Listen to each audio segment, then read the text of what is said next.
Welcome to Sherlock Mysteries, where every case takes you deeper into suspense, secrets, and thrilling investigations inspired by the world of detectives. If you love solving puzzles and uncovering hidden truths, you're in the right place. Don't forget to subscribe, hit the like button, and tell us in the comments which part of the world you're watching from. We'd love to hear from you. Now, let's start the story. The incident that would later become known as the case of the Crimson Violin first began to stir beneath the polished surface of London's arts world on a sultry September afternoon. At the time, everything appeared to be in order in the large reception hall of the Belvedere Club, a private refuge for the city's most prominent musicians, composers, critics, and avant-garde enthusiasts. The lights shone above a swarm of silk, velvet, and faultless tuxedos.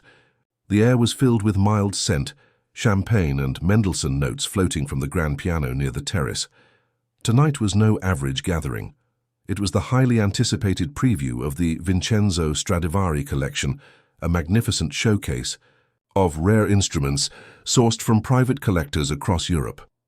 But the centerpiece, according to whispered tradition, was the so-called Crimson Violin, a blood-red, centuries-old masterwork claimed to have been coated with colors pulverized from shattered rubies and bound with a secret recipe lost in time. It belonged to Maestri Gideon de la Fontaine, the mercurial virtuoso whose concerts have moved critics to tears and stunned audiences to silence. At 63, de la Fontaine had been absent from public life for nearly a decade, returning only now, like a ghost revived, to present his prized instrument to the public for a farewell performance. His invitation-only soirée promised not just a recital, but also the world's sole-known solo rendering of de la Fontaine's controversial Caprice in Red, which he had never performed in its entirety. Lady Verity Denham, widow of a renowned composer and known collector of Italian cellos; Christopher Hale, a hot-headed young critic whose scathing reviews had ruined reputations and earned him just as many enemies as accolades; Signor Matteo Bianchi, a famed violin maker from Cremona, who had long claimed the Crimson Violin was a forgery; and Ela Van Zyl, a South African prodigy whose rapid rise and steely brilliance had made her both. Monsieur Hercule Poirot was, of course, standing discreetly at the bar in a double-breasted dinner jacket, drinking a fairly poor cordial. With evident dislike, Poirot had been invited not as a guest, but at the request of the Maestri himself. De la Fontaine had written to Poirot with an unusual proposition. No crime had occurred, no threat had been issued, but the Maestri admitted to a sense, non, an intuition, that danger hangs over my violin. I believe it will disappear. Or, worst, it will become a lie. Poirot, drawn to the vagueness of the language, consented to attend. Not because he believed a theft would occur, though he did not rule it out, but because, like the Maestri, he knew that a performance rife with ego, rivalry, and implicit jealousy would always end with some sort of dissonance. The lights faded at precisely 8:30. A silence spread through the opulent salon. Maestri de la Fontaine, towering and bone-thin with knife-like eyes, walked onto the small stage holding the Crimson Violin in one arm. The instrument glittered vividly under the spotlight, like wine converted to lacquer. From his vantage point, Poirot saw how each guest focused on the violin rather than the man. It wasn't affection, it was hunger. The Maestri raised his bow, and the audience held their breath. The opening notes of the Caprice in Red curled into the air like smoke, jagged, melancholy, and exhilarating. Several guests closed their eyes. Others leant forwards as if possessed. Poirot was unimpressed by the music and instead focused on the audience. Christopher Hale appeared to be looking at Signor Bianchi rather than the violin. He observed Ela Van Zyl's jaw tightened ever so little when the maestro's fingers swept through a difficult run she herself had once failed to master. He noticed Lady Denham's hand gripping the edge of her chair, as if to steady herself against memories or regrets. After over 20 minutes of eerie magnificence, just as the last cadence neared, the music came to an end. Not with a flourish, not using a bow, but there was a sudden unnerving hush. De la Fontaine remained rigid, the bow still high. Then he slowly allowed it to fall to the floor. A dry gasp sounded throughout the audience. He tried to talk, but nothing came out. He collapsed. The violin dropped from his grasp. It didn't shatter. It did not crack. But some who hurried forward subsequently claimed it made no sound as it hit the floor, as if it had been waiting for that time, as if it were made of something softer, darker, rather than wood. Doctors were called. The maestri was pronounced dead within an hour. They reported a brain hemorrhage. Natural causes. Tragic, of course, but not suspicious, except Poirot didn't believe in coincidences. Not when the maestri foretold trouble. Not when the violin, which appeared to be in good condition, vanished from its velvet case during the commotion. And not when every person in the room had both opportunity and a secret they had thought would never rise to the surface. Poirot closed his eyes and murmured, "It begins, mon ami. The genuine performance, it begins just now." The visitors were still gathering in hushed, dispersed clusters across the reception hall when the club's careful staff eventually put the maestro's body behind a screen near the piano. The violin had vanished, and while no one had said theft openly, the word hovered over the room like a fog. Poirot, always meticulous in his moves, walked softly around the perimeter of the gathering. He noticed the ebb and flow of faces, some pale with genuine sadness, others with the thin strain of performance. Gideon de la Fontaine had not been beloved. He had been admired, feared, envied, but never loved. His death, therefore, was terrible only because it upended the narrative. Lady Verity Denham sat stiffly in a high-backed armchair, gloved hands twisted together, her gaze fixed on an untouched glass of port. Poirot approached her gently, as if he were joining in on her dream rather than upsetting it. "You knew the maestri well, madame?" he inquired softly. She looked up, her face unreadable. "I knew him long enough to stop expecting kindness. And yet you came tonight," she offered a weak smile. "One does not turn down an invitation to a requiem, Monsieur Poirot. Even if one suspects the body isn't yet cold." Poirot tilted his head. "Indeed. And did you find the performance, what could we say, haunting?" "The playing." Her voice became slightly sharper. "Perfect. The man was a monster, but his hands belonged to something divine." Poirot nodded slowly. "And the violin?" Her gaze has now turned. "That thing. I have never trusted it. Gideon claimed it was legitimate, but the color was too theatrical, real varnish ages. That violin appeared to have been dipped in blood yesterday. Signor Bianchi seemed to share your skepticism." She laughed without humor. "Matteo believes that anything else than his own bench is a scam, but in this situation he might be right." Poirot thanked her quietly and crossed the room to find Christopher Hale standing beside the drinks table, pouring himself another measure of brandy. He was younger than the others, mid-30s, sharp features, and a voice that always sounded as if it were reciting itself. Hale didn't wait to be addressed. "I guess you've already started sleuthing, Monsieur Poirot. Should I confess now or wait until the final act?" Poirot offered a nice smile. "I find that confession rarely comes early, Monsieur, but curiosity, oh, that is always prompt. Tell me, your opinions on the maestro's performance?" Hale rolled the brandy into his glass. "Technically perfect. Emotionally vacant, as usual." Yet the audience seemed moved. The crowd gathered to witness a myth, and they saw a man. Haggard, neurotic, and elderly, they sobbed for what they recalled, not what they heard. Poirot's stare was unwavering. "You believe the maestri sensed his audience turning from him. I think he knew this was his final curtain, by choice or otherwise. And if I had to guess, I'd say he was more afraid of death. He was afraid of becoming irrelevant." Poirot let the comment linger before pivoting. "And the violin?" A shrug. "A prop. A symbol. He could have performed on a plank of pine and the story would have told itself. But yes, I noticed." He paused. "You noticed, monsieur?" Poirot prompted. Hale paused, then drained his drink. He was afraid. He didn't have stage fright when he walked on stage.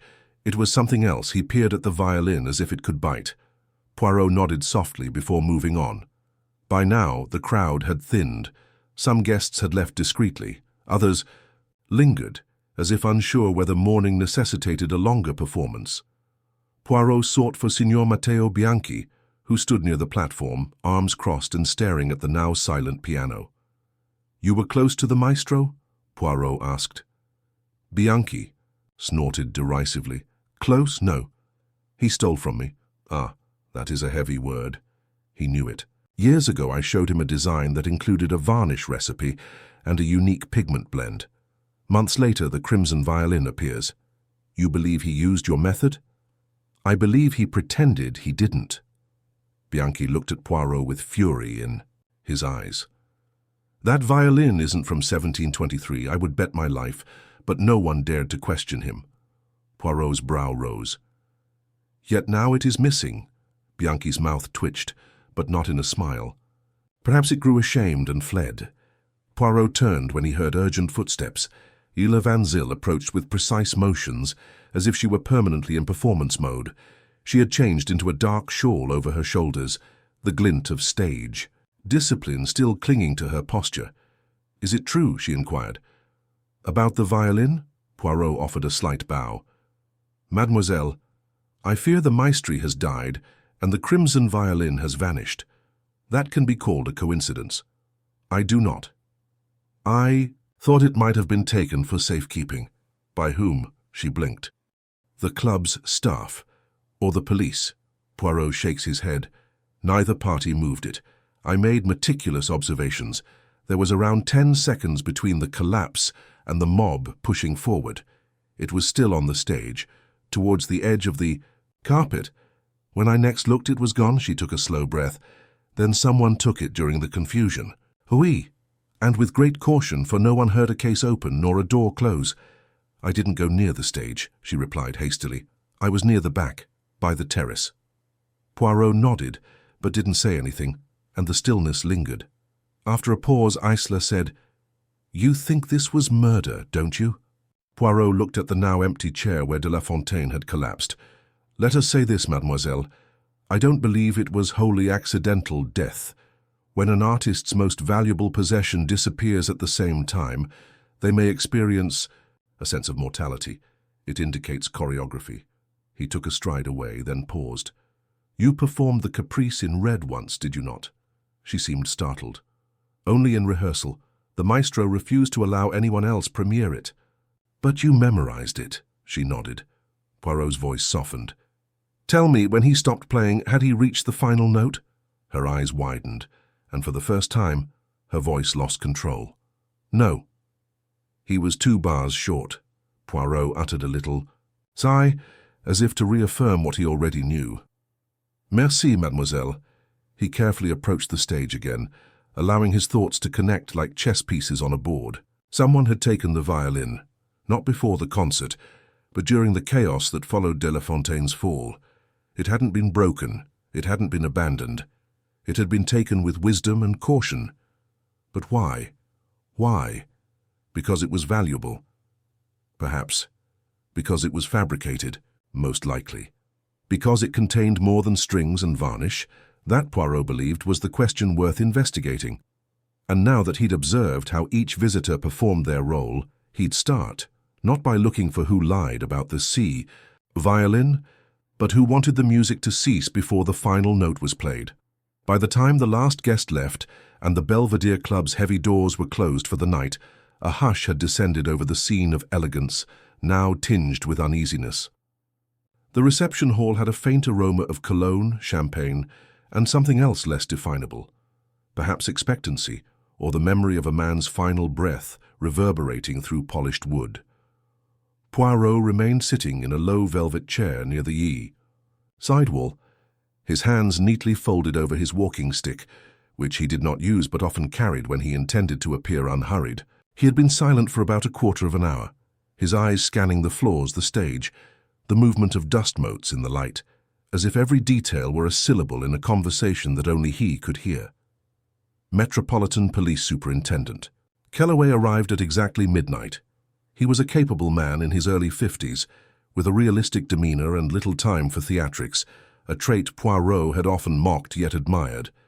They greeted each other with quick nods. "There are no signs of trauma. The doctor says it was a hemorrhage." "Sudden and fatal," Kellaway said, looking at a folded letter from the club's medical consultant. But you, I assume, suspect otherwise."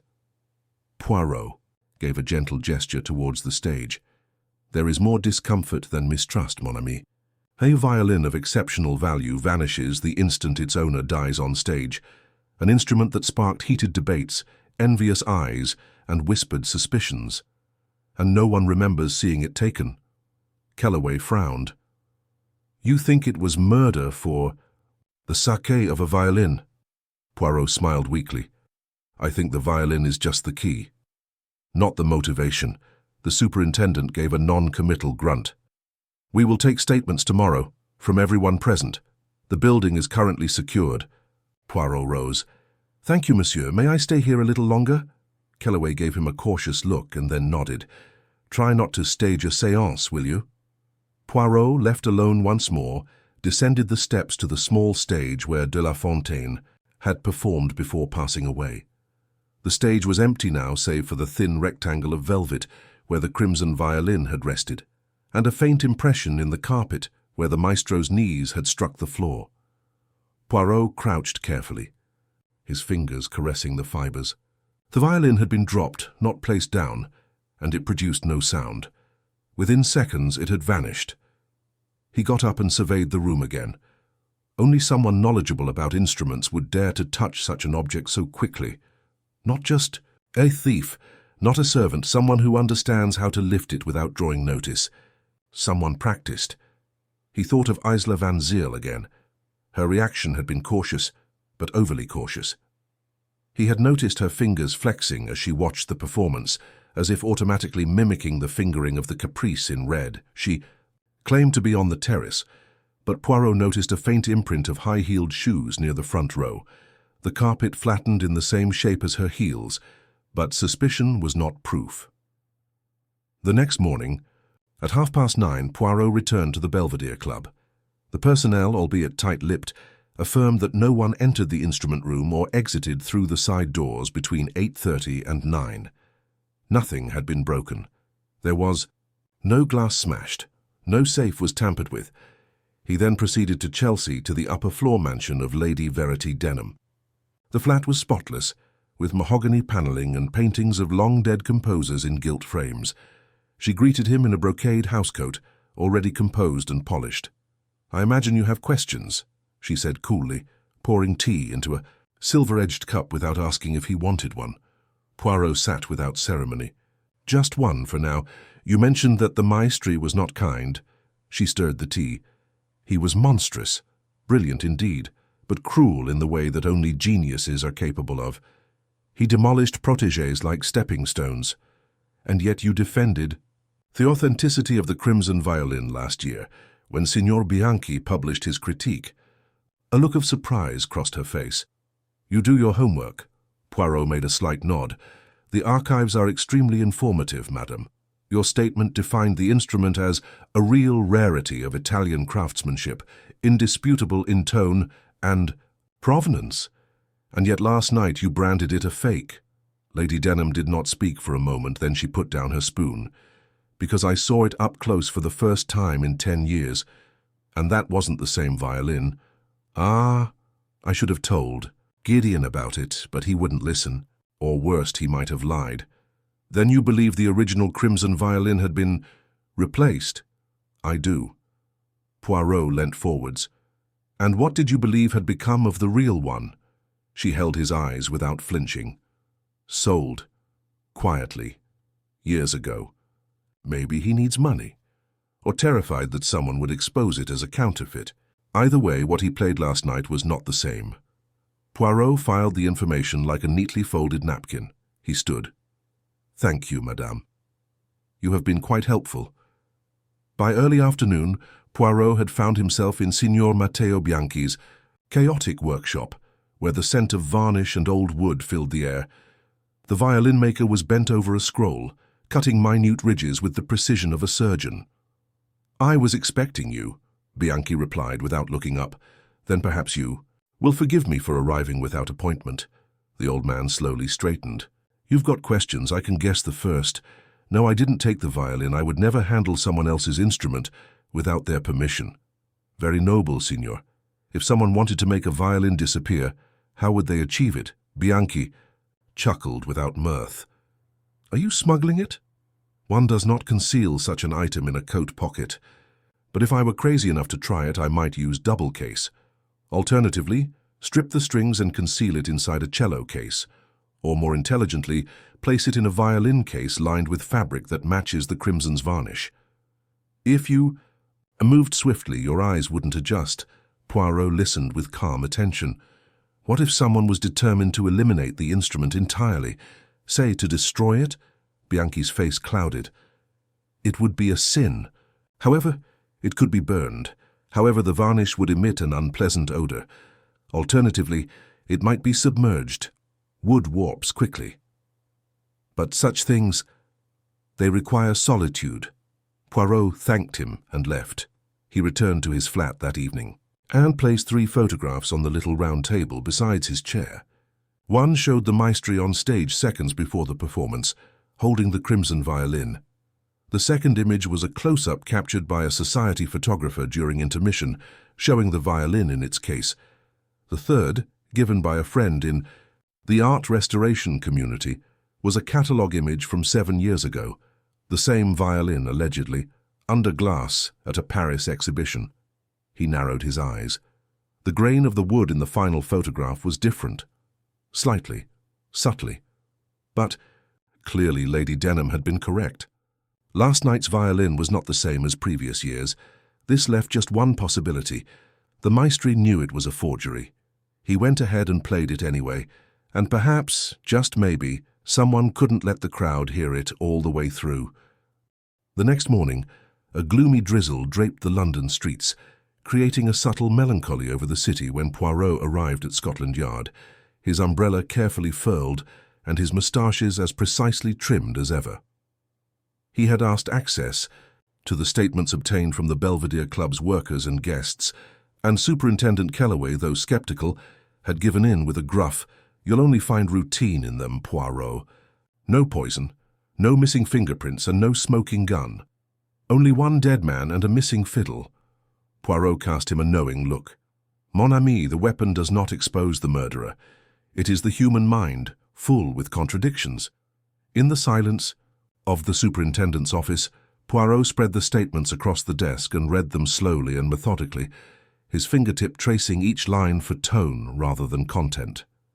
He was looking for hesitations, evasions, too perfect recollections. The statement from Mercer, the Belvedere Club's butler, stuck out. "I was near the western door when Maestri de la Fontaine started the caprice. I didn't hear any unusual sounds. When he collapsed, I dashed forward. Several visitors were already at the stage, including Mademoiselle Van Zyl and Mr. Hale. I didn't see anyone carrying the violin. It must have vanished afterwards." Poirot frowned. Mademoiselle Van Zyl claimed she was near the terrace, not on stage. Why lie about something so verifiable unless her presence there contradicted another tale? She wanted to keep hidden? He placed the papers inside his briefcase and exited. Poirot arrived at a rehearsal venue in Bloomsbury shortly after midday, where Isla Van Zyl was set to practice for a performance at the Royal Festival venue. The doorman, wide-eyed at Poirot's presence, ushered him in with reverence and efficiency. He discovered her alone in the hall performing a vieux-temps concerto with exquisite brilliance. Her bow was crisp, and her posture was steel straight. She did not falter upon seeing him, only dropped her instrument with a gentle breath. "I suppose you're not here for autographs," she said, wiping her brow with a handkerchief. "Non, mademoiselle. I'm here because there's a question in your statements." She smiled with practice, the type that comes from years of competing on stage and facing sharp-eyed juries. "I'm sure you'll extract it." Poirot proceeded carefully to the chair where her violin case was open. "Your statement to the police, did you tell them you remained near the terrace during the maestro's performance?" "I did." "That is true. Yet Mercer, the butler, saw you near the stage within seconds of his collapse." She lowered the cloth. "I moved forward when he fell." "Everyone did." "Mais oui. But you were already there, were you not?" Her jaw tightened, but she refused to look away. "Fine. I took a step closer during the final stanza. I wanted to watch his fingering. Even though he forbade others to study the piece, I wasn't copying it, monsieur. Just admiring it. From a musician's perspective, Poirot nodded and stepped closer. Tell me, mademoiselle, do you know the violin was a forgery? There was a heavy quiet that hummed between them. She didn't inquire how he knew. I suspected she said finally. It did not sound the same. The tone was shallower. Even the depth of resonance seemed hollow. He must have known. And yet he played it. Maybe he stopped caring. Or perhaps, her voice faltered before resuming with a stronger edge, perhaps it wasn't about the music anymore. Perhaps it was about control. Poirot examined her closely. And what happened after he fell? I panicked. I kneeled besides him. Someone called for a doctor. I recall caressing his shoulder. He became cold almost quickly. I did not touch the instrument. He raised an eyebrow. You remember what you did not do? She swallowed. Because I was afraid someone might think I did. Indeed. Poirot waited, allowing the silence to settle. Do. You know what I find strange, mademoiselle? That the piece Caprice in Red ended 2 bars short. You verified this to me. But no one else seemed to have noticed. Her expression clouded. He stopped shortly before the transition, the part where the genuine violin would have revealed its soul. Maybe this is why he collapsed. Perhaps he knew it would betray him. Or perhaps, Poirot remarked softly, someone ensured he never finished. It. Her eyes widened, and for a brief moment he saw the uncertain girl beneath the prestige rather than the calm prodigy. You think he was poisoned? None. The doctors say no. However, there are other ways to silence a man. Pressure, fear, and shame. She took a shaky breath before returning to her violin. I didn't kill him, Monsieur Poirot. No, he replied, moving away. But you heard something you can't unhear, and that's almost as dangerous. Later that evening, Poirot sat by the fire. In his flat, his notebook open. He drew a circle and started writing names around the edges. De La Fontaine is at the center. Around him, Isla, Hale, Denham, Bianchi, and Mercer. Each line connected, intersected, and twisted. The key was not the instrument. It wasn't even the maestri. It was the silence after the final note, the quiet in which the violin vanished. Someone had planned for that exact moment, those few seconds of bewildered chaos, to take action, to strike, not with violence but with control. He turned the page and wrote a new question. What happens if the caprice is played on the actual crimsons? Violin! Was that what they feared? That the true nature of the forgery or its authenticity would be disclosed via sound rather than provenance? Was it not thievery, but rather protection or erasure? There was a knock at his door. Poirot stood, crossed the room and opened it to reveal Christopher Hale, with rain on his shoulders and a folded paper in his palm. I thought you'd want to see this, Hale explained sadly. It arrived at my flat this afternoon. No return address. Poirot took the paper and unfolded it. Inside was an old, hazy but unmistakable image. Crimson violin, in flames. The note beneath it had no signature. Just 2 written words. It's done. Poirot's expression didn't change. He stepped back into the room and said, So we're no longer solving a theft. We're solving a confession. Poirot closed the door with a quiet click behind Christopher Hale, his gaze still locked on the photograph in his palm.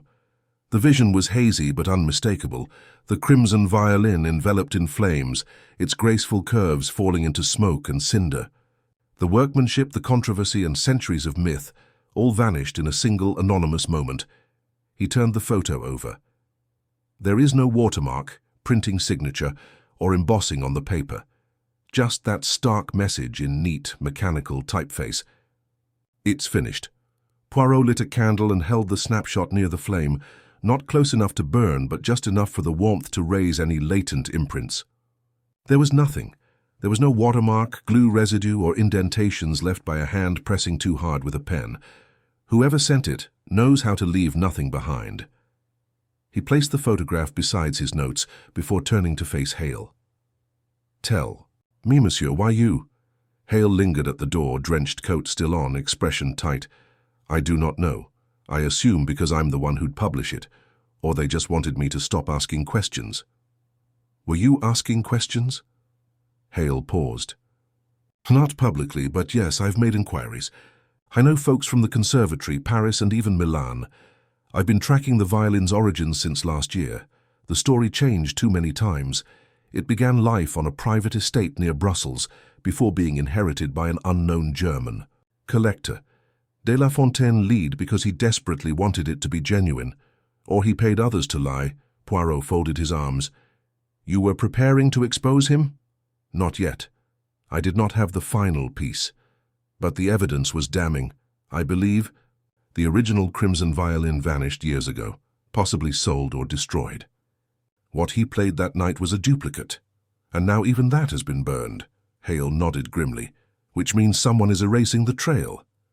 Poirot was silent for a long period, then inquired, Do you have enemies, monsieur? Plenty, but no one would send a photo of a burning violin. No, someone sent that because they were terrified, not of you, but of what might yet be discovered. He walked carefully back to the circular table and took another look at his notes, the spider's web of names and motives. Let's think, mon ami. The maestri performs a forgery. He dies 2 bars from the end. The violin disappears. And then it is burned. Hale's voice became sharper. You believe it's the same violin? Oui. Because the person who stole it needed to avoid detection. But more importantly, they needed to keep the last 2 bars from ever being played again. Hale blinked. Is that what this is about? A musical passage? Poirot did not smile. Genius is frequently perilous, monsieur, especially when it conceals the truth. The following morning, Poirot returned to the Belvedere Club. The stage remained unaltered, surrounded by velvet ropes. Staff moved with more strain than grace, their movements deliberate, their gaze quick to avoid him. Poirot inquired for Mercer, the butler who had spotted Isla near the stage.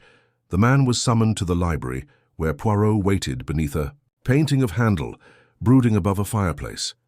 You stated something, Poirot continued gently, in your statement, that several guests had already taken the stage before you arrived. Yes, sir. There was a slight rush forward.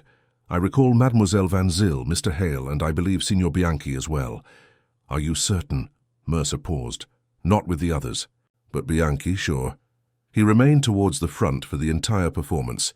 I recall having to ask him to move back before it began, since he was virtually blocking the passage. And after the maestri fell? He didn't move immediately, he looked stunned. Then he continued with the rest. Poirot nodded. Merci. And, during the performance, who handled the violin? No, sir. It remained with the maestro. Until he dropped it. Poirot rose. You have been most helpful, Monsieur Mercer. As the butler left, Poirot turned to the sideboard, where several unopened wine containers sat. One was half open. He moved closer. Nestled among the straw wrappers between bottles of Burgundy was an empty violin case. He opened it gingerly. The lining was red velvet.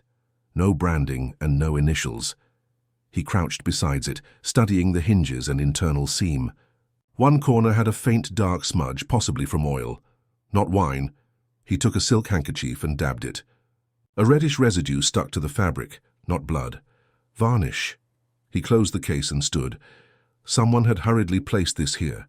A violin was buried amid the beverages. Smuggled out? Or smuggled in?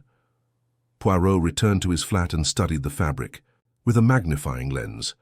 The residue was fresh, less than 48 hours old. What fascinated him the most was a single thread of horsehair clinging to the case's lining. Not common string, but from a bow. A musician handled this.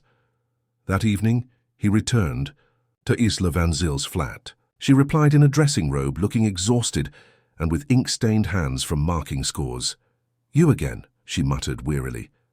Have you solved it, or are we all still suspects? Both may be true, Poirot said gently.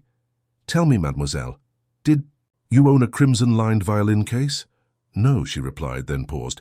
Wait, I used one in Paris Conservatoire. It was a gift, but I haven't used it for years. Do you still have it? She moved to a closet, opened it, and scowled. I thought I did, but it isn't here. Poirot waited. I lent it to someone, she explained slowly. It was months ago. I had forgotten. Who? She paused. The maestro. He wanted to borrow it for a picture shoot. He stated that it matched the violin's tone. Poirot nodded. And you did not think to mention this before? I couldn't remember. I've hardly seen it since, but wait, he never returned it. It must still be among his belongings. Or, Poirot explained gently, it was the case used to smuggle the violin from the stage. Her eyes expanded. You think I... No, mademoiselle, I believe someone utilized your case so it would not be noticed, because no one would inquire if they saw it in his possession. She breathed shakily. Who would know about that case? Poirot gave her a long, steady gaze. Anyone who knew you personally, or who had access to the maestro's dressing room. Then that narrows it to just a few, Poirot concluded. That night, when the rain fell again, Poirot lit another candle and sat in front of his murder scene map. He drew a line separating Ela and Gideon, another message from Gideon to Hale, another message from Gideon to Bianchi, and one from Isla, addressed to Christopher Hale rather than Gideon. A past student formerly had a romantic relationship. The gossip columns had hinted at a brief romance between them prior to Isla's spectacular rise and Hale's critical critique of her first recital. Poirot added an additional message, shared awareness of the violin's origins, shared concern over Hayat's exposure. If the caprice revealed something, if the last two bars were confirmation of the violin's forgery, then whoever burnt it had a reason other than robbery. Their motivation was self-preservation. Poirot gazed at the last note. It's war. Finished. He shook his head slowly. No, he thought. It had barely just begun. The following morning, the streets of London were cloudy and foggy, reflecting Poirot's growing sense of inevitability. There were too many truths now aligned, too many strands brushing against one another, silently. It was no longer a question of whether someone had engineered the crimson violin's disappearance. The question was whether it began with a theft or a lie. At 9:30, Poirot arrived at Signor Matteo Bianchi's modest apartment, whose hands had made instruments heard in concert halls from Vienna to Buenos Aires. The interior reeked of pine resin oil varnish and a lifetime of sticking to the old ways. Bianchi, dressed in a heavy wool waistcoat and worn slippers, greeted Poirot with a furrowed brow and a dubious inclination of the head. "Back again, Monsieur Poirot?" he asked, waving the detective in with his fingers. "I told you I did not take the violin." "Yes, Signor Bianchi, but perhaps you took something else. Something even older." Bianchi's brow furrowed. "You're not making sense." Poirot stepped inside, peering around the untidy room, his voice quiet. "I've got a question, Signor. How many copies of the Crimson Violin did you make?" Bianchi froze. Poirot waited. "I never made a copy," Bianchi explained slowly. Poirot lifted an eyebrow, his tone soft yet determined. "Never? Not even for studying, for comparison, not even one designed to dispute its validity?" There was a long stillness. Bianchi then sighed and moved to a drawer behind a broad workbench. He cautiously opened it and took out a sketchbook. He laid it flat and flipped through many pages with reverent, calloused fingertips. Finally, he paused. There it was, a meticulously scaled red chalk picture of the Crimson Violin with annotations on grain pattern, arching height, and pigment composition. "I made one," he confessed gently. "That was years ago, but I never finished it. It was for my own eyes only, so I could prove how easy it might be faked." Poirot moved closer. "And did you ever show this sketch to the maestro?" "Never. But he knew I had it. I faced him once during a gala in Venice. I told him that the violin he was presenting as a lost Stradivari was a forgery. He laughed, told me to prove it. Did you? I tried. But every time I got close, the trail disappeared. Appraisers retracted their statements. The provenance paperwork were misplaced. It was like chasing smoke." Poirot tapped the border of the sketch. "The sketch. It might be utilized to make an identical instrument." Bianchi's lips was set grimly. "Yes? Was it stolen?" "No, I keep it locked. Always have." "Who else knew of its existence?" Lady Denham once asked if I had ever attempted to recreate the crimson violin. Naturally, I dismissed her, but she monitors everything. Poirot nodded. And if she, perhaps in concert with another, wished to convince the maestri to perform on a forgery, could she have commissioned one? Bianchi appeared stunned. You believe she replaced the original? I believe she had motive, and the means. He looked away from his sketchbook, immersed in meditation. If Lady Denham had replaced the violin years ago, and if the maestri knew or suspected, his final performance could have been a reckoning, one in which he exposed the forgery not with words, but with music. Perhaps he planned to play those last two bars in a way that made the fact clear. However, he never attained them. Poirot left Bianchi's house shortly after, his thoughts tracing back over the details like a bow on an open string. He went briskly through South Kensington, eventually arriving at Lady Verity Denham's exquisite brownstone. This time she answered the door herself, dressed for lunch, pearls properly fastened, and a chilly, unreadable grin. "You look as though you've come to accuse me, Monsieur Poirot," she remarked, standing back with practiced grace. "Not at all," he responded. "I have come only to ask a question." "Only one?" He tilted his head. "For now." She pointed to the drawing room, where sunlight slashed across a vast rug in angled lines. Poirot stayed standing. "When did you last see the crimson violin in its original form?" Lady Denham's gaze sharpened. "You believe there was a switch. I believe the violin played last week was not the one you saw 10 years ago." She poured herself some sherry and took a careful drink. "Then I would say it was replaced sometime after the Vienna performance in 2015. That was the final time. I saw the genuine one. The varnish was darker, less ostentatious. The sound it sung, Monsieur Poirot, last week it simply performed." Poirot gave a slight nod. "And who had access to the violin between then and now?" Her gaze shifted briefly to the fireplace. "Everyone and no one. The maestri claimed to have stored it in a humidity-controlled vault in Belgium, but I believe he kept it near, probably in one of his travel trunks. Yet, if it had already been replaced, then it was carried out by someone close. Someone has access to his belongings, someone he trusted." Poirot folded his hands. "Lady Denham, have you ever commissioned an instrument from Signor Bianchi?" There was a pause. She didn't. Blink. "No. Not even at a charity auction, or as a comparison to a known piece. I've owned numerous violins throughout the years. If Bianchi made one for me, it would be on my record." "Then you will not object if I examine them?" She paused, then gave a faint shrug. "Of course not." However, Poirot did not request the documents. The hesitation was sufficient. In her world, a delay was an admission. As he left her home, Poirot's thoughts returned to Gideon de la Fontaine. The man had become a legend, not because of who he was, but because of what he possessed. The crimson violin. And if the instrument were shown to be a counterfeit, his mystique would crumble like damp timber, unless he used the truth to his advantage. Poirot paused on the steps of the brownstone, stunned by the sudden, crystallized thought. What if Gideon knew the violin was fake? What if he planned everything? He invited the very people who would doubt him, fed them his own myth, and then died, dramatically and publicly, before they could expose him. Death as a performance.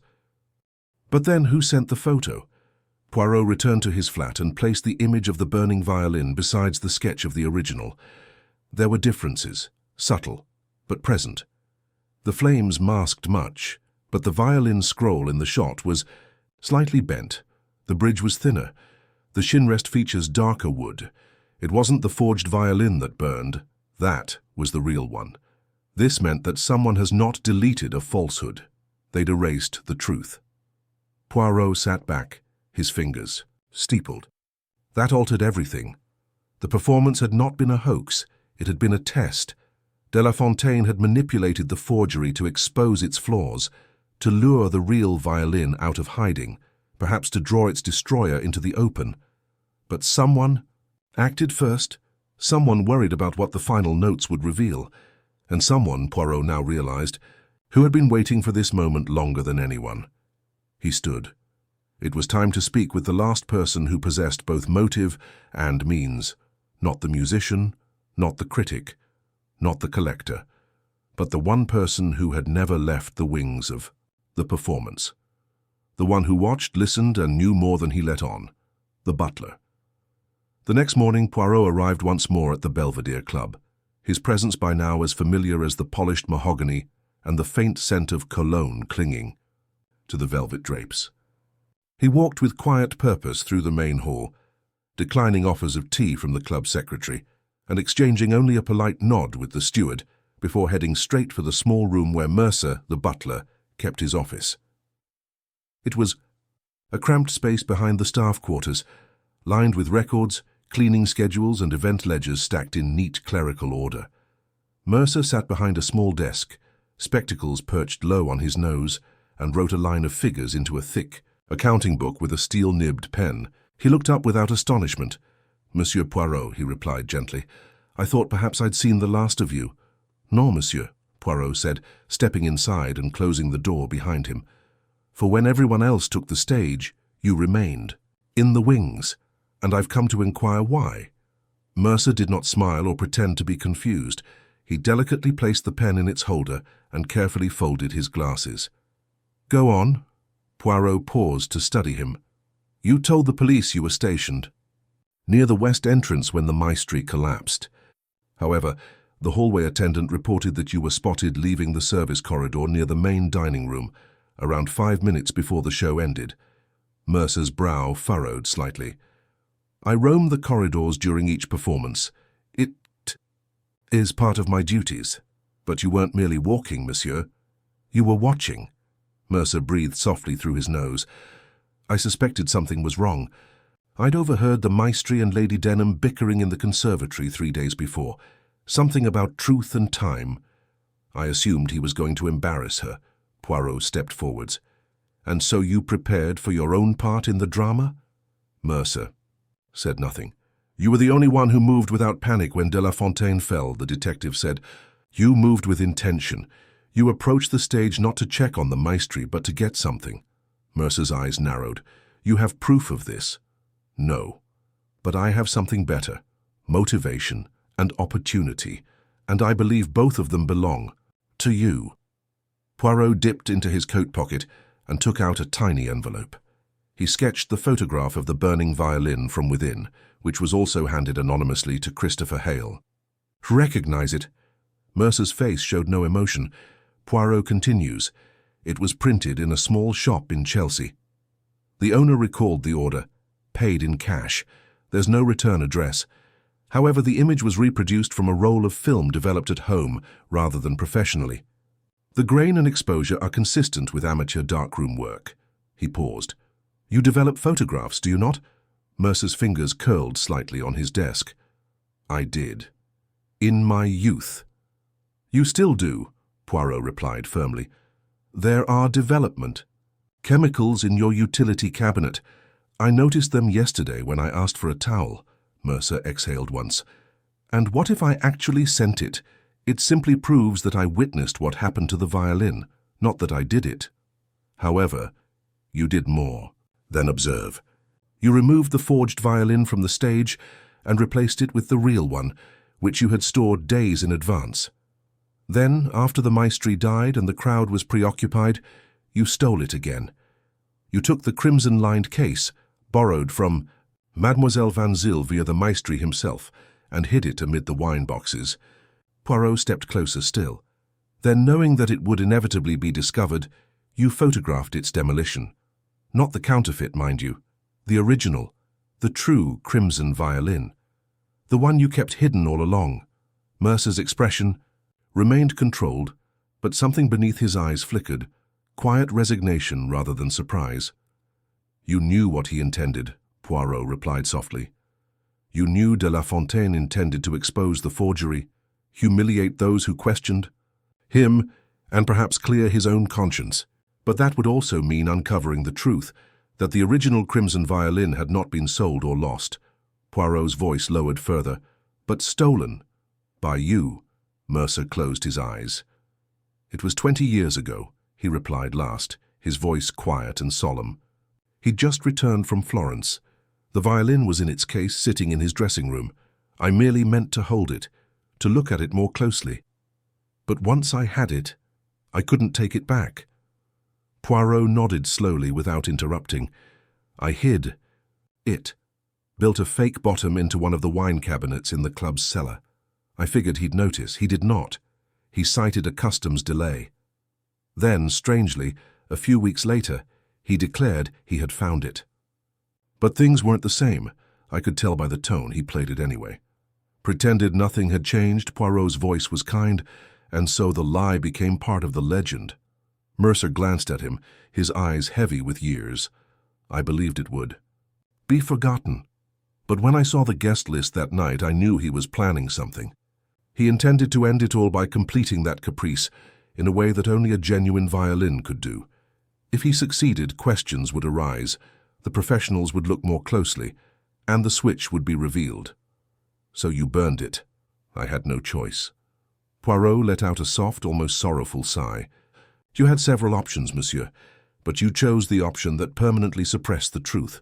No, Mercer replied quietly. I silenced the lie. Poirot did not argue. He simply gazed down at the photograph one more time before returning it to the envelope. He would present his findings to Kellaway. The theft, fraud, and destruction of a valuable cultural item would be sufficient.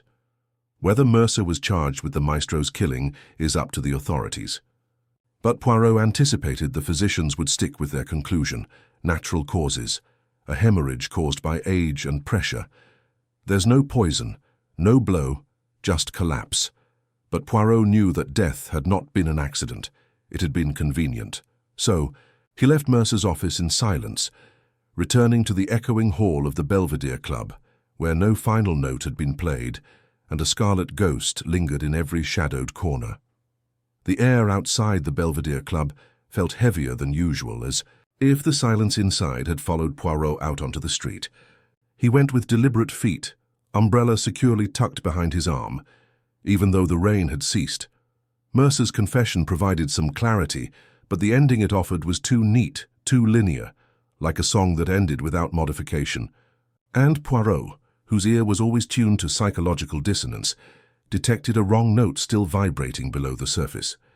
He returned to his flat in Whitehaven Mansions and went over his notes. Mercer had stolen the original violin 2 decades earlier. De La Fontaine, perhaps out of denial or arrogance, never acknowledged the theft. Or did he? That question pressed harder now. Mercer claimed the maestri pretended nothing had changed. But this contradicted what others had perceived. Ela Van Zyl had heard the hollow tone, Lady Denham had noticed the difference in varnish, and Hale had hinted at de La Fontaine's fear. No. The maestri had known. As a result, Poirot rethought his decision to commit a forgery. Why bring together rivals, critics, and former protégés? Why risk being exposed unless it was the intention? Poirot stood and walked to his window, watching fog roll in over the rooftops. The truth, he realized, had not been silenced by the violin. It had been deferred. Mercer had tried to avoid a reckoning, but what Mercer feared the most had already begun. And if Gideon de La Fontaine had anticipated betrayal, he might have planned a posthumous encore. Poirot didn't waste any time. Within an hour, he was seated in a modest drawing room overlooking the Thames, Christopher Hale's domain. The critic was dressed simply today, in a dark cardigan and an open-collared shirt, with a cup of coffee sitting untouched besides a jumble of note cards and manuscripts. You found the violin burner, Hale said without further ado. I listened, Mercer. Poirot tilted his head. He confessed. The theft, the substitution, and the devastation. But I'm not certain he acted alone. Hale sat forward and frowned. He said someone helped him? No. However, someone else sent you that photograph. It was too theatrical, too precise. Mercer may have captured the image, but someone chose to send it to you. Why you, Monsieur Hale? Hale paused. I don't know. Poirot watched him. I believe you do. There was a pause, then Hale looked away. The maestro sent me a letter, a week before the performance. I didn't mention it before. I thought it was rambling. Poirot said nothing, only waited. He wrote that he would play the Caprice in red, that it would be the last thing anyone ever heard from him. He said the violin wasn't what people believed, but that the truth would be heard in the final 2 bars. Poirot's eyes sharpened. He did not say the violin was fake. No, he said it is not the violin that sings, it is the lie. Then he knew Mercer had switched the instruments. I believe so, but more importantly, he knew that everyone else had accepted the fake as genuine. That's why he played. "It's an act of defiance," Poirot muttered, "to expose not only the deceit but the zeal with which people accepted it. And you, monsieur, were supposed to see it." Hale's mouth curled. "And now it's ash." "Non," Poirot said, his eyes blazing. "The violin's gone, but not the music." Hale looked up. Poirot rose. "You mentioned that the maestri was afraid of becoming irrelevant. I disagree. He dreaded silence, so he composed a letter, but maybe he wrote something else as well. He had already reached for his coat." Less than an hour later, Poirot stood in the dim corridor of the Belvedere Club's rehearsal wing. He had asked for access to the maestro's practice room, which had been rarely used in recent years, but was nevertheless kept under lock and key. The club's secretary, a wiry man named Rowe, had reluctantly turned over the brass key. The room was airless and barely furnished. A chair, a music stand, a stack of yellowed manuscript paper sits on a little writing desk. The walls showed signs of worn acoustical foam, and the floor was scuffed from years of use. On a tiny shelf, a metronome and an ancient clock were still ticking. Poirot examined the desk. It was dusty and untouched. He ran his finger down the drawer's edge and cautiously opened it to reveal a sheaf of manuscript paper, covered in handwritten markings, beneath loose pencils and rosin cloths. At first look, it appeared to be nothing more than the caprice in red bars of aggressive language and frenzied key changes, but as Poirot flipped the pages, he noticed something different. A final sheet labeled "Coda" in red ink and written in a distinct hand. The maestro's hand was exquisite, schooled in the traditional European way. However, this last page was sharper and rushed, with adjustments in both pencil and ink. The final 2 bars were circled, annotated. The message reads, "Play this truth, and the audience will hear what words cannot say." Poirot felt a hush settle over him, similar to the one that had gripped the room following the maestro's final note. He snatched the sheet and went back to his flat. There, seated at his writing desk, he did what he had rarely done. He summoned an old friend who played professionally with the London Symphony. He just asked that he play the piece's last bars slowly, clearly, and perfectly. An hour later, they sat in quiet, the final note still hanging in the air like a solved mystery. "It's wrong," the musician stated softly. "Technically brilliant, but wrong. The resolution fails to take effect. It ends with a key that does not belong." Poirot closed his eyes. Unless the violin was tuned to another temperament. The real violin. He opened them again. That's exactly what he planned. A final bar that would only sound appropriate when played on the original crimson violin, not a forgery. A test embedded in music. The musician nodded slowly. It would have shown the false. Immediately, Poirot folds the page. Then, he never meant to humiliate anyone. He intended to justify himself, to prove that what had been doubted would sing with incontrovertible truth. However, some people were concerned by this discovery. So they struck before the last bar. That night, Poirot wrote letters to Scotland Yard, Hale, Isla Van Zyl, and Lady Denham. He informed them that while the case of the crimson violin had been settled, the implications of what it revealed would take longer to resolve. In his assessment, he found that Mercer had acted alone in the theft and the destruction. But in private, Poirot knew a different truth. Mercer may have carried out the act. However, the silence was caused by fear, which was shared by other people, fear of being wrong, of being complicit, of having created reputations on lies. Poirot stood at the window gazing out at the city as he turned off the last light in his study. The last notes of the caprice in red could still be heard somewhere, in memory, in text, or in the lonely emptiness that remained. And in that silence, Hercule Poirot heard no defeat, but a confession expressed through song, and responded with fire. The morning after the manuscript's discovery was pale and cold, like the light that falls on a city in silent reflection. Hercule Poirot sat neatly at his breakfast table, placed his spoon beside the untouched porridge, and read the final bars of the Caprice in red.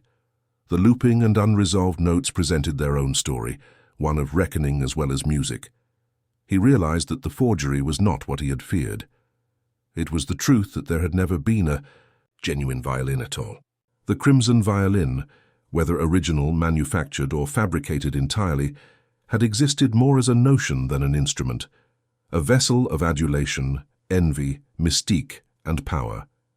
Gideon de la Fontaine, in his final act, attempted to bring it all crashing down. Poirot's focus returned to the one name that had previously gone unnoticed, Lady Verity Denham. He had tested her twice, once with questions and once with silence, and both times she had deflected, not defensively but exactly, as if she had practiced her poise for decades. But if she had known the violin was changed years ago, and if she had participated in upholding that deception, what did she genuinely stand to gain? Or do they lose? Poirot returned to her Kensington Flats drawing room at lunchtime. Even though the air was moderate, the fire was lighted. Lady Denham wore a charcoal wool suit, a thin veil of strain behind the calm of decorum. "I take it," she replied, preparing tea, "that the matter is settled." "Nearly," Poirot said, not taking the cup, "but a few notes remain unresolved." She lifted her eyebrow. "You speak like a composer, not only a lover of careful construction, which is why I have to ask again, did you ever commission an instrument from Signor Bianchi?" Lady Denham smiled thinly. "Still with this, Monsieur Poirot? I have previously informed you—" Yes, you denied it, but the conservatory's ledger paints a different narrative. A contribution from your estate 6 years ago, commissioned by the Denham Foundation, a violin constructed under Bianchi's supervision, delivered to Gideon de la Fontaine, not you." The smile wavered. Poirot leaned slightly forward. "Why the deception, madame? Why deliver it under a foundation's name?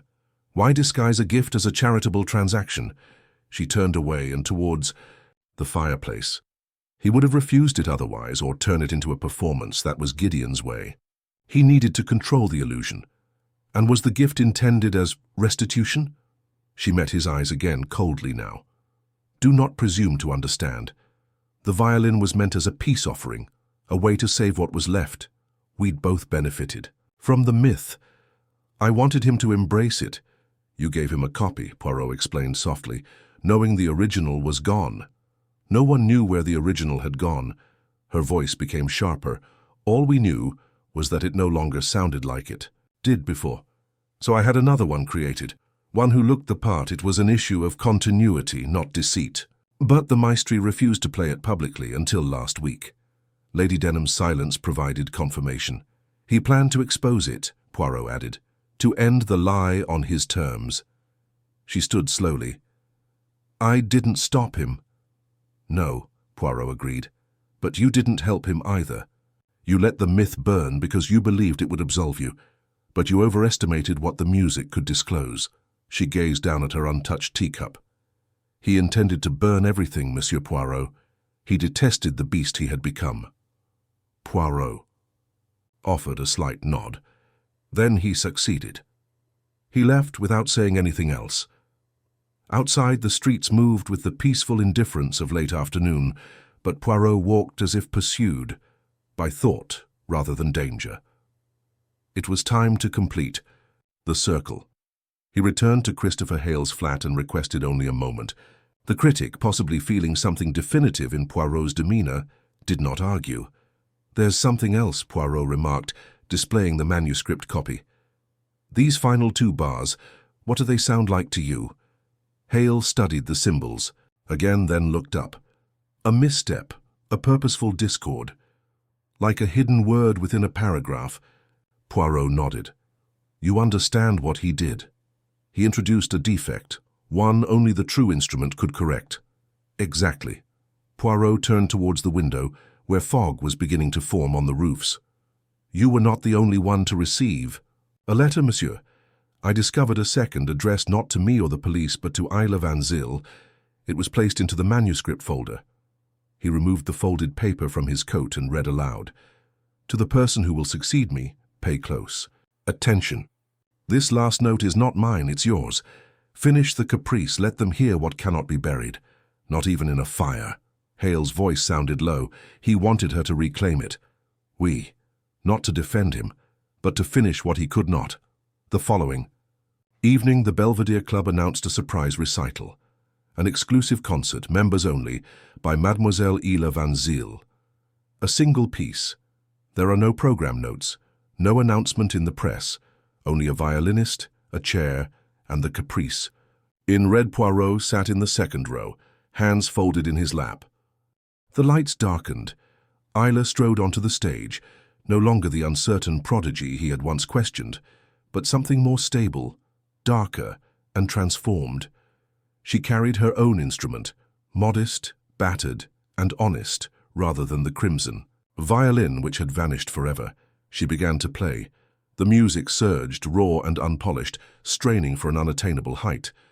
It climbed through every passage, every jagged flourish, until it arrived at the final two bars, on the verge of silence, and Ila played them, differently, a variant, a correction, a subtle key change that most ears would miss, but not Poirot's.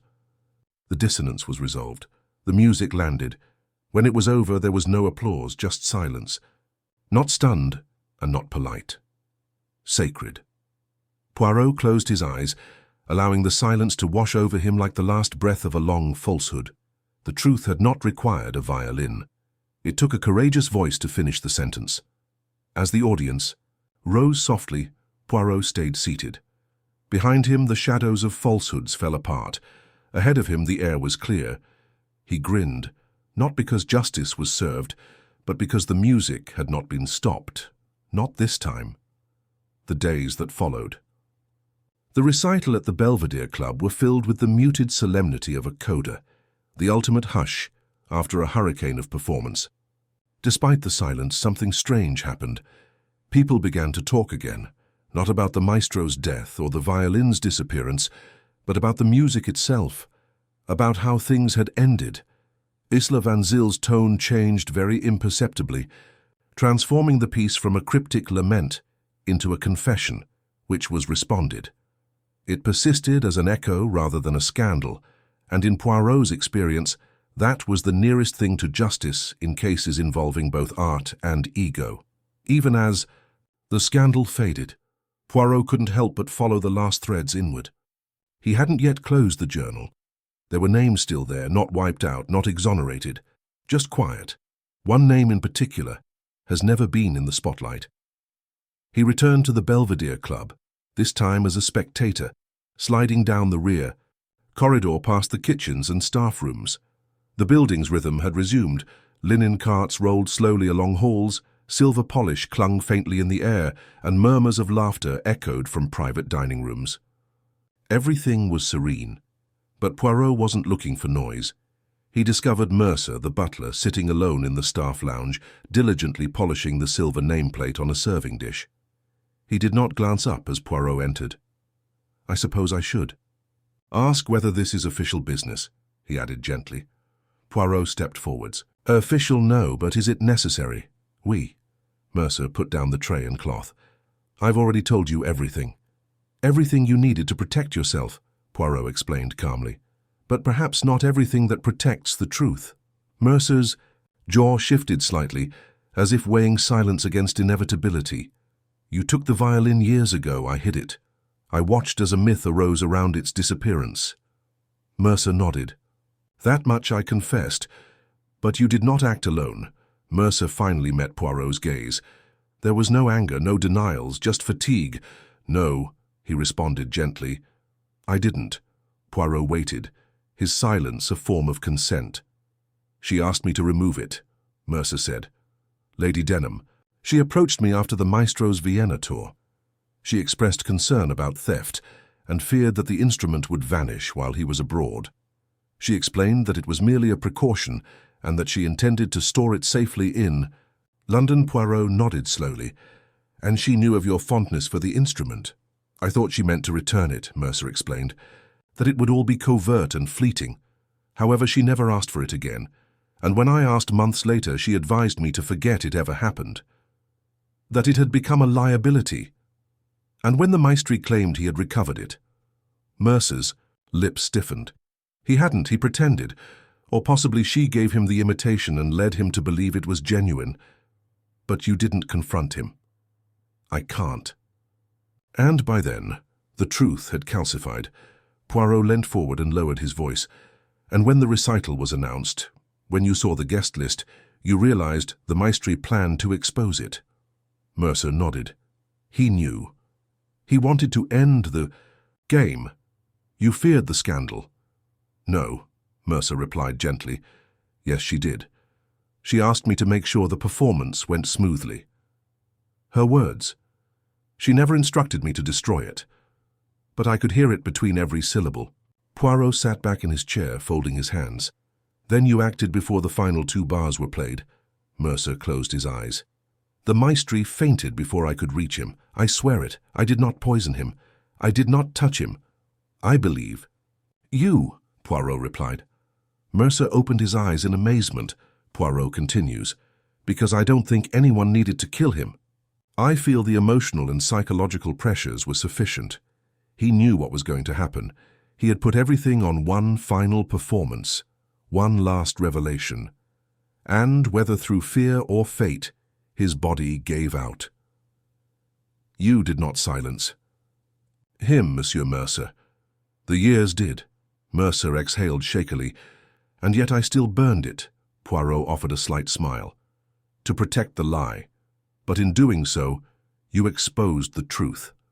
He stood, leaving the butler in solitude. That evening, Poirot sat in his flat, his notebook open and all names and motives neatly organized. There weren't any more missing pieces, no more hidden truths, only final alignments. De La Fontaine had invented a myth based on a borrowed truth. Lady Denham had perpetuated the idea with a well-timed untruth. Mercer had enabled it through misplaced loyalty. Eisler had inherited it inadvertently, and Hale had threatened to puncture it. Bianchi dismissed it but envied it. And, as always, Poirot listened until the music gave him the answer. There would be no arrests. No court would prosecute Lady Denham for orchestrating a theft that she had hidden behind her reputation. Mercer would not be imprisoned for a fire, started by guilt. The crime had been one of perception, of silence, of cowardice. And the term was already served. Poirot closed the notebook. His report to Kellaway would be concise, courteous, and quiet. The case would be noted for a mysterious murder, a missing violin, and an unfinished performance. But the truth would be preserved in Eisler's music, Hale's unfinished piece, and the quiet silence that now greeted the mention of the crimson violin. Poirot returned the document to its envelope and slipped it into his desk drawer. He didn't lock it. He simply left it there, hoping that one day someone would open it and hear what had gone unsaid. Then he smoothed his cuffs, picked up his hat, and left for supper. The lies had ended. The last note had finally been played. The rain had returned to London in the way it usually did, quiet, unannounced, dropping slowly on windows as if to sweep the city clean of memory. In the warm interior of Whitehaven Mansions, Hercule Poirot stood by the window, his hands behind his back, scanning the grey world beyond, as though listening for something, a rhythm, a note, a resolution. He only turned when Captain Hastings entered the room with 2 cups of tea which he carried with his usual care. Still thinking about the violin case, Poirot? Hastings inquired, placing the mugs down and taking his seat. Poirot offered a slight smile. It's not about the violin, my friend. Concerning the people surrounding it. Hastings sipped thoughtfully. I'll say one thing. I've never seen a case where everyone lied and yet no one committed murder. Ah, but you see, Poirot replied, shifting to his recliner. They all did commit something, didn't they? A theft, a concealment. There was quiet. They all contributed to a symphony of lies. Hastings frowned. Still, no one poisoned De La Fontaine. He died from a hemorrhage. That was natural. No, Poirot replied gently. It was timely. There's a difference. As the curtain falls, let us recall that Lady Denham was the mastermind behind the initial robbery. She duped Mercer, who trusted her discretion, into replacing the crimson violin with a replica, likely in collusion with Bianchi, though he kept his hands ostensibly clean. He tapped a polished fingertip against the table. Years have gone. The counterfeit became the truth. The maestri opted to disregard it, or perhaps to punish the world for accepting it without question. And then he decided to end it. By playing the forgery? Hastings asked. Exactly. By performing the caprice in red on the counterfeit violin, then disclosing the fraud in the final 2 bars. A musical signature that could only be resolved properly when played on the original instrument. It was a masterful combination of vengeance and atonement. Hastings leaned forward, but Mercer panicked. He was loyal to Lady Denham but ashamed of his part. He feared humiliation, for her, for the club, and possibly even for himself. So he acted. He took the forgery and replaced it with the original, hidden, all along in the wine cellar. And then when de La Fontaine died, he destroyed it, burned the real violin, Hastings said slowly, shaking his head, out of guilt. Poirot nodded. Oh, yes. And then emailed the photo to Hale, not as a warning but as a confession. Then the case is solved. Almost, Poirot said, lifting his cup. You see, Hastings, I'm not certain Mercer behaved entirely out of fear. He acted out of grief. Grief? The maestri was a man who expected loyalty but rarely delivered it. But Mercer admired him, served him, carried his secrets. And when the maestri decided to disclose everything, to end not only the lie but himself, Mercer couldn't let him die alone. In his own way, he strove to protect the myth and possibly preserve something of what he believed had once been noble. Hastings sighed. And Lady Denham? She will face no trial. There are no written confessions, only murmurs and omissions, but she will face the consequences. Her reputation has already begun to deteriorate. The donors have withdrawn. The concerts have become scarce. The legend she helped create is now a shadow. And Isla, Poirot's expression relaxed. She inherited something impossible, not a violin but stillness, and she responded not with denial but with song. She completed the caprice not to resurrect the myth, but to honor the fact. Hastings slumped back, satisfied. So it ends not in accusation, but in understanding. Poirot tilted his head and shrugged slightly. It ends in justice, of a sort.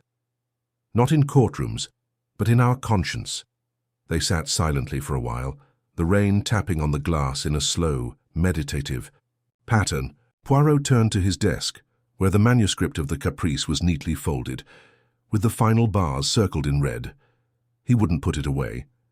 He would leave it there as a reminder that even in the art of deduction, certain facts cannot be stated. They should be played. He turned back to Hastings with a slight smile. You see, mon ami, sometimes the greatest mystery is not who committed the crime, but why they believed it was necessary. And in that silent room, as the rain fell on the window panes, the affair's concluding note rang true, measured, exact, and complete.